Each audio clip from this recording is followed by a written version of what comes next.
How to reset Instagram Explore page. Hi, I'm Grace, and for today's video, I will show you how to reset Instagram Explore page.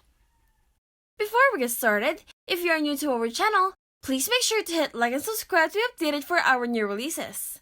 And without further ado, let's get into it. Step 1. Clear search history. On Instagram, tap on the search icon. Tap on the search bar and select See All. Then, hit Clear All. Step 2. Liked videos. Once done, go to your profile and tap the menu icon.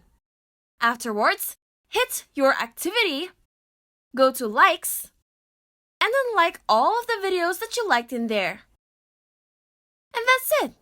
That is how you reset Instagram Explore page. We hope this video is helpful, and if it will help you, make sure to smash that like button and hit subscribe to our channel for more helpful videos. If you have any questions or topics you would like us to cover, please make sure to leave it in the comment section down below.